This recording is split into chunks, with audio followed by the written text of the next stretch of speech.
And hey, everybody, what a day we have. Don't forget, full programming. An hour after this, Jerry Reynolds, Ryan in Sacktown. We talk about the Kings 3-1 road trip. We get you ready for the game tonight. Rhino's got the pregame show. Jerry joins us at halftime.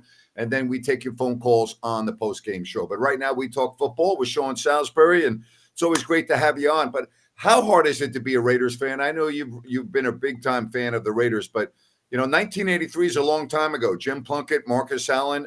This franchise just does not seem to know what the hell they're doing, Sean. Yeah, Grant, it's so baffling to me. It's a to coin the college phrase, blue blood franchise, right? I mean, this is one of the.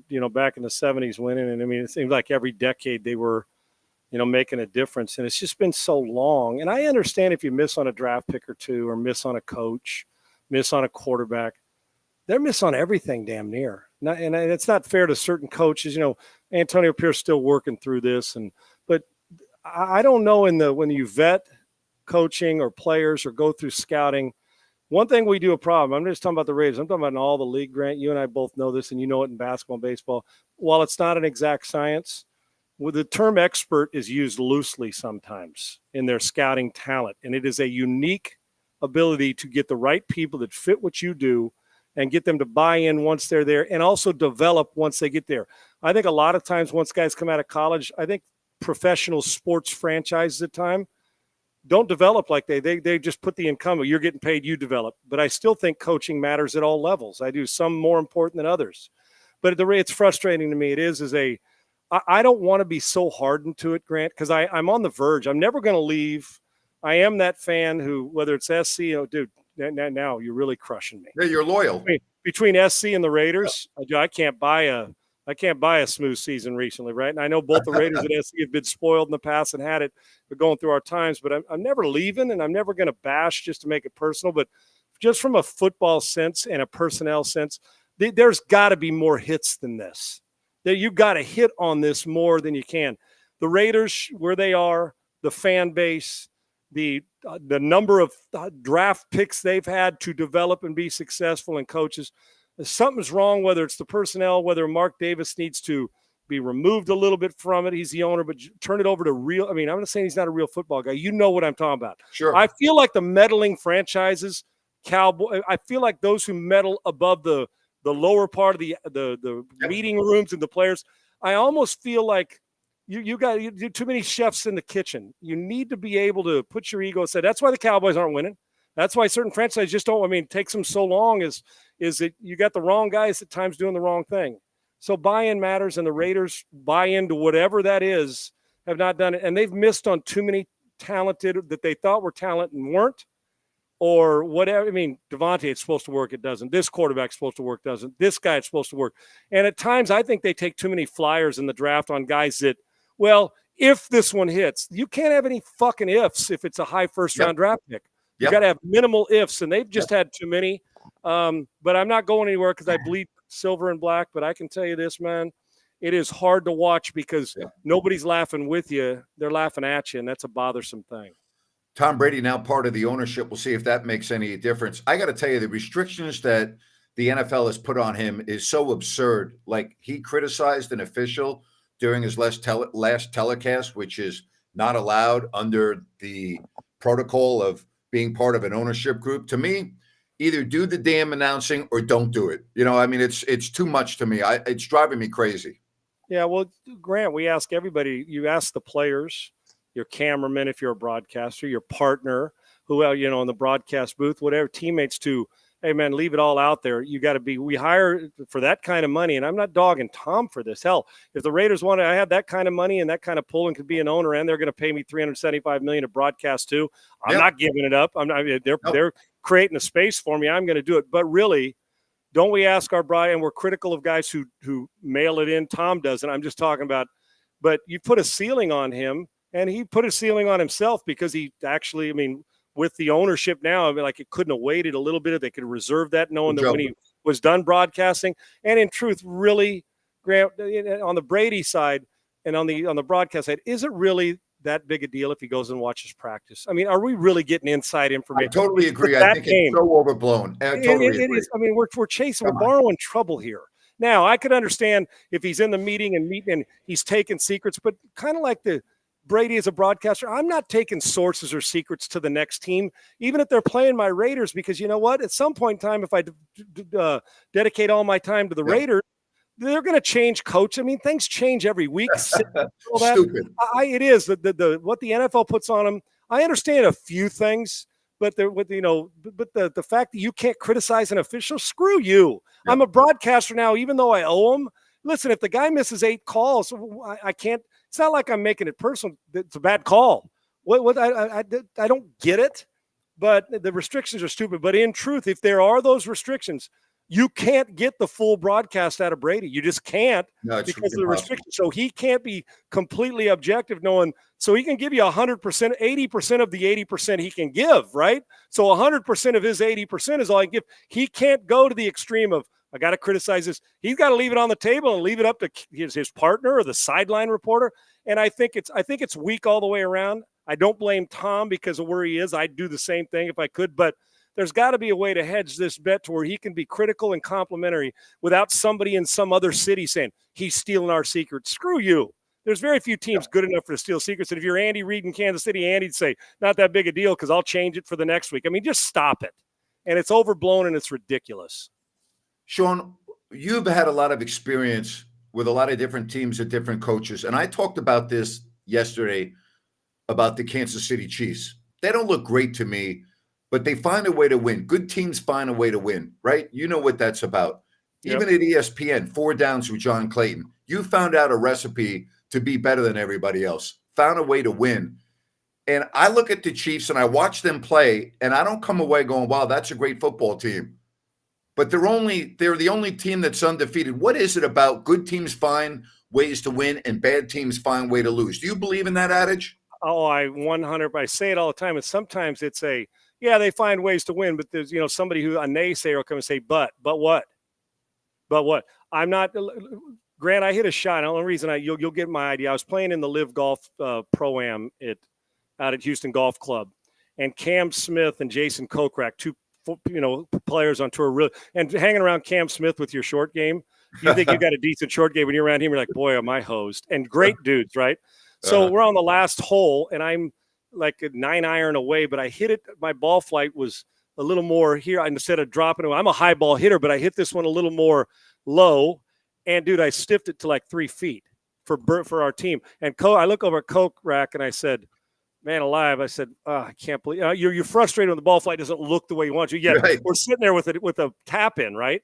Yeah. From about $1.50 or 45, whatever we were. And Kokrak looks over me, goes, ain't no pictures on the scorecard, dog. And I'm like, good point. Same thing here. The next day, I don't really care how you did it. In the column, it doesn't say kind of a shitty win. We'll break it down. But right. At the end of the day, you want a pretty loss or a shitty win. I'll take the ugly one because it's the opposite is true. You see it in basketball, you see it in baseball. Teams that don't get it or there's not buy-in or choke factor or don't do the small things well under pressure, they find a way not to bring the runner home when he's on second and there's 1 out. They find a way late innings or basketball team to miss free throws even though you made the first 8 and then you missed the 3 when it mattered. The Chiefs don't do that. They may not look pretty doing it. Mahomes, he kind of off schedule, and Kelsey kind of getting down there. You say, how did he get to that spot? And Andy Reid's over there in his big old tent that he wears on it, and he's got the big old play sheet and the best guy there is on the planet. But he's got them, program may not be the right word, it's dialed in so much. That doesn't hurt that you got the best quarterback in the world playing for you. But he takes Andy Reid, they take him, they keep guys out of their weakness in duress. Do you get what Grant, I know that sounds, well, Sean, what does that mean? But on 3rd and 10, I'm not going to put my slowest guy and say, get to 10 yards. They're pressures. They have a way of operating their best under the most dire of circumstances, and they just pull it out. So 16-24 for 180, but they ran for 100 this game, and they got 4 sacks from Spagnuolo, and they won. So you tell me in the end, when you crown a Super Bowl champion, it's rarely fully on pretty, but I can tell you this, 8-0, what if you were 6-2, but man, those 6 games, we looked pretty in them, but we got our ass kicked in the 2 losses. My whole thing is they find ways under duress to play better than even good teams. They're going to lose at some point, Grant. It just is. But Andy, it's like, okay, and they don't get caught up in all the I know the Taylor said they as a team during the 4 quarters, don't get caught up in all the bullshit. It's 3rd and 9. Andy's going to dial up a couple plays and say, we're good at this. We're better at this than they are. He's not going to put his line most of the time. They're going to make mistakes, but while the overall look of it, the optics are like, damn, they got makeup? What happens when you take the makeup off? That's the deal. There's substance there. And their substance shines when it's the worst of circumstances instead of only shines it when it's good optics, but the soul. They got soul deep in it, and they know how to win under duress and pressure. And I look at them too. I can name 5 offenses that I'd take over theirs, but as a sum, but the parts know how. The kicker just knows how to kick when there's pressure. Andy knows how to make the right call on 3rd and 3. And they got big balls, man, under pressure, a play caller, a quarterback. So we could say whatever we want. They're not going to be beautiful doing it. The Detroit looks pretty, and they're damn good. Oh, but I can tell you this, Kansas City, you could keep saying it, but what are we going to say when they're 11-0? Oh, man, they're really not that. They're not that impressive. Yep. Well, I don't know many teams that are 11-0 that somehow aren't impressive. If they're not impressive, they'll go beat their ass. Yeah. But somehow, if you leave them in the game late, they are going to close it out most of the time. We'll talk about Detroit in a moment, but I want to get to tomorrow's game. First of all, I hate divisional games on Thursdays. I just think it's so bad. I hate it, but it's a big game for Cincinnati, and they're at Baltimore. The Ravens, I almost get the feeling if it doesn't happen this year, it's not going to happen. Now, we can't forecast injuries, but this appears to be the most balanced team in the NFL. I don't know how you defend them. This, though, is a huge game for Cincinnati based on how many early losses they've had. How good does Baltimore look to you, Sean? Really good, Grant. And one thing that good teams have in common, I'll tell you that in a second, as far as the way they go about their business is. But yeah, the bandwidth of that team, width and vertical and horizontal, is crazy. Lamar, I still don't understand the narrative when people say Lamar can't throw. I see him put up numbers every week because it doesn't look like we want it to look 6'5", standing in the pocket, delivering. But he delivers it. He may not be the teaching mechanics guy, but he makes plays. He may miss one. You better deliver it in January, though, Sean, or it's going to be the same narrative. And he's in the – if not, it's going to be the same narrative as 15 other guys from Prescott and Cousins and right? You'll call them great regulars. They haven't been MVPs. Judge right now. Right? What's that? They haven't been MVPs. Right. That's my right. That's exactly right. But like Aaron Judge, historic during the regular season, has struggled in the postseason. And so unfortunately, we judge quarterbacks on 2 things: stats, which they've got, and then wins, especially the quarterback, that if you don't have championships and we look for whatever reason, there's no reason to look at Dan Marino like he's not special, but they're still the but Dan Fouts didn't win a Super Bowl, but Dan Marino didn't win a Super Bowl, which is unfortunate, but they didn't. And Lamar is right now 2-time MVP. We're waiting for that, not to January, to February. And that's the next task for them. Next task. For my money, they can beat anybody in the parking lot, on the field. At times they look like I don't know how you stop them. They're solid, well-coached, great front office, special quarterback, and running back's a friggin' beast. They do a lot of things well. And Grant, think about this, and that's one thing about the Ravens. Pittsburgh goes out and gets help at wide receiver. Yep. Kansas City Chiefs get help on both sides of the ball, trade deadline or before. The Baltimore, Pittsburgh, Kansas City, Baltimore, Pittsburgh. Who else added? The Lions got it. Detroit Lions went and got an edge rusher with Hutchinson out. Yeah. And there's one other playoff team, and I can't remember who it is, but 5 teams that are we can argue are last week the Vikings went out and got Cam Robinson for some depth at offensive line.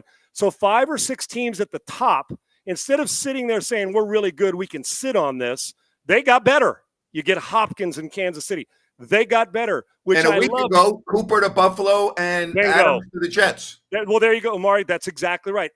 Teams, and instead of sitting there saying, oh, we're good and our ego's good, we were going to puff our chest out, they say, no, we're good, but we're going to make it even more miserable for you to stop us. And I love teams that think like that. The Baltimore Ravens are special, but Grant, we're not going to put the cherry on top of it until Lamar, not just Lamar, that group go. That's why they went and got Derrick Henry. They want to be able to finish in inclement weather. But when they're hitting on all cylinders, I don't think that there's a more unstoppable team offense maybe than other Detroit. And the only thing you miss in Detroit is you're not getting the same feet from Goff on the outside the perimeter that you're getting from Lamar, but probably a better pure passer in Detroit. So we've got some pretty freaking good teams in the NFL, and those are and they went and got themselves and made themselves better. And All right. yeah, I mean it's phenomenal to watch. Your Lions are in your town. I don't put too much on a Thursday night game. I thought the Texans were very sloppy against the Jets.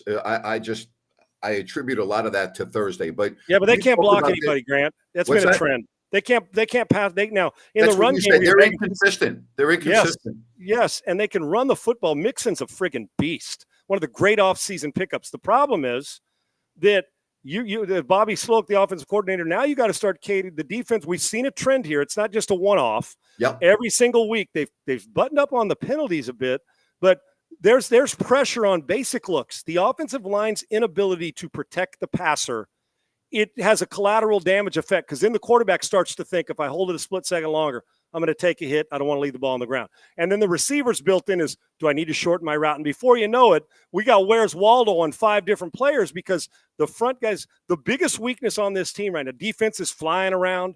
They run the football well. Stroud's a hell of a player. Getting Nico Collins back, they'll be healthy. They lost Diggs, but they've got good perimeter people. Is that they cannot sustain 3 or 4 back-to-back pass protection. I'm like, and you watch and you say, well, they just rushed 4. How in the world are they doing this? And it is affecting this team, and it's putting them in a bind. 6-3, it's a soft 6-3, not soft because they don't play hard or tough. It's soft because two of the teams of their losses, Minnesota, playoff team, Green Bay, playoff team, they beat Buffalo and held the quarterback 9-30, is that they're getting beat by teams that have said, you know what, Brian Flores, we're rushing the passer, dude. And they're putting you in a bind, and they're not being overly like rushing 6 and 7 once in a while, and they just cannot adjust on the offensive line, and it's going to get them beat, and it's going to get them beat early in the playoffs if they don't get this fixed up front in pass protection. And Stroud won't last the season. You're damn right. You can't keep taking those hits, and there comes a point in time, screw all the technique and screw all the game planning. Yeah. When are you going to sit back and say, I'm tired of the shit, I'm tired of being embarrassed, and step up and say, you know what? Then you just got to be a grown-ass man and say, you know what, it's pride and ego now. I am going to grab and tackle you around the throat before you get to hit my quarterback and pressure him. And I need more nasty from them up front on the offensive line, and they don't have enough of it right now. Do the Lions have any weaknesses?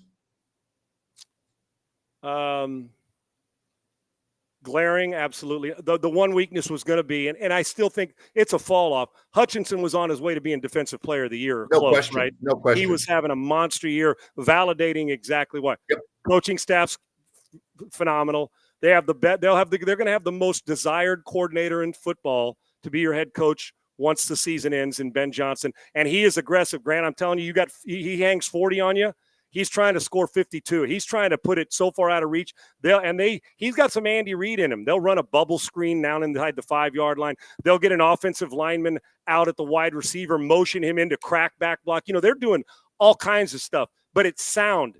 They run the game. Two running backs could rush for 1,000 yards. A quarterback who belongs in the MVP talk, the ball does not. He's completing what, Grant? 75 or 78% of his passes. Yep. He's doing it like he's playing high school football right now against high school guys. They play defense and they went out again.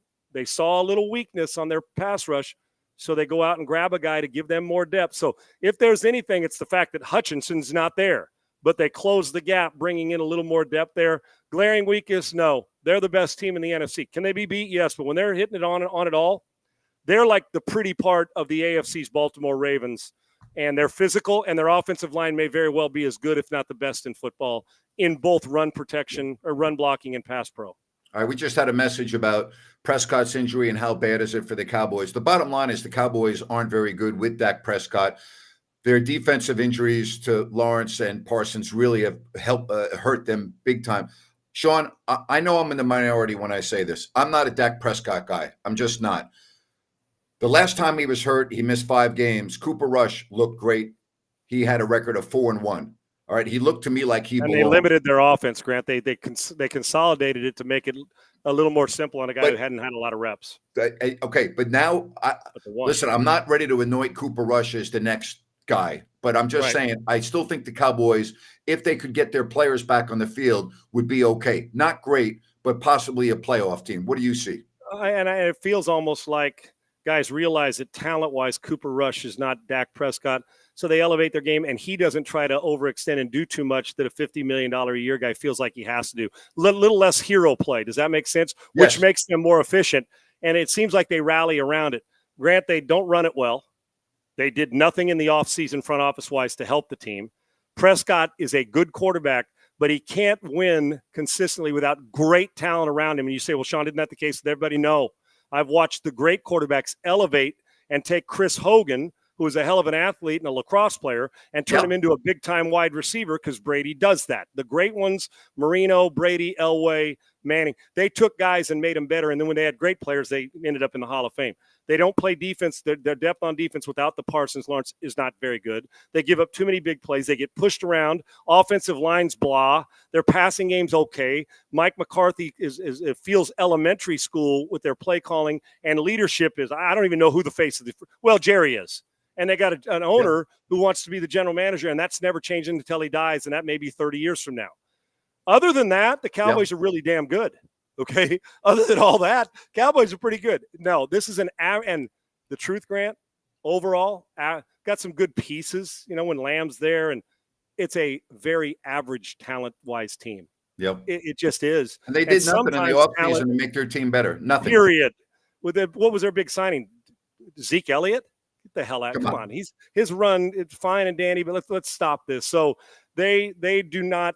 They have a lot of weaknesses and a couple strengths. The overall, and you can tell, Grant, watching them, and even Aikman, lazy routes. Everything they do is kind of half-assed, and it's bothersome because I'm sure, well, you talked about the Raiders.